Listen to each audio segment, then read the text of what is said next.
नमस्कार, मैं आपका भाई सोनू यादव स्वागत करता हूं फिर से आप सभी के प्यारे चैनल फुकरा बिहारी में। और लगातार जिस तरीके से खेसारी लाल यादव का गाना यूट्यूब सेक्शन से बैक टू बैक डिलीट हो रहा है, कुछ चमन चूतिए कह रहे हैं कि ये सब जो है पवन सिंह की साजिश है और पवन सिंह के इशारे पर ना खेसारी लाल यादव का गाना डिलीट हो रहा है। तो अरे चूतियों, मैं तुम्हें बता देना चाहता हूं, पवन सिंह का खेसारी लाल यादव का एग्रीमेंट ग्लोबल म्यूजिक जंक्शन से हुआ है और global music junction Pawan Singh या फिर पवन सिंह के नहीं है, ठीक है ना। और Pawan Singh global music junction से कितना गाना लाते हैं आप लोग मुझे बताओ तो। ग्लोबल म्यूजिक जंक्शन से पवन सिंह का कितना गाना आता है कि पवन सिंह के एक इशारे पर और पवन सिंह के कह देने पर खेसारी लाल यादव का गाना और उनका कैरियर चौपट हो जाएगा।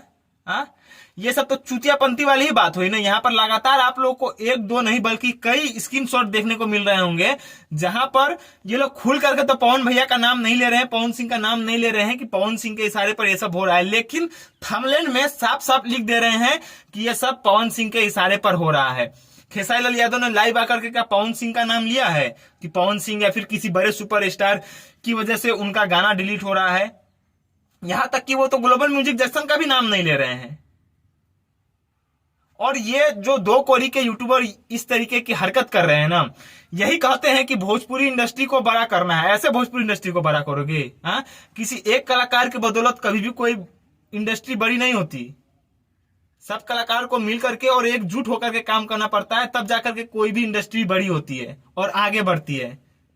इतने मुश्किल से तो पवन सिंह और खेसारी लाल यादव के बीच में जो भी विवाद था वो खत्म हो रहा था धीरे धीरे, लेकिन फिर इन चमन चूतियों की वजह से ना फिर विवाद शुरू हो जाएगा। पवन सिंह का गाना कितना आता है ग्लोबल म्यूजिक जंक्शन में? आप लोग ही बताइए, आप लोग समझदार हैं। मैं खेसारी लाल यादव को सही या फिर पवन सिंह को गलत नहीं कहूंगा यहाँ पर, ठीक है ना। सब अपने जगह पर सही है और किसी को दलाल भी नहीं कहूंगा कि ये उसका दलाल है तो ये उसका चाटता है, नहीं। लेकिन इस तरीके की हरकत आप लोग करते क्यों हैं? खैर, आप लोग समझदार हैं, आप लोग समझ ही गए होंगे, ठीक है ना। और इस तरीके के चूतिए और चूतियापे वाले वीडियो से ना दूर रहें, बस यही कहना चाहूंगा।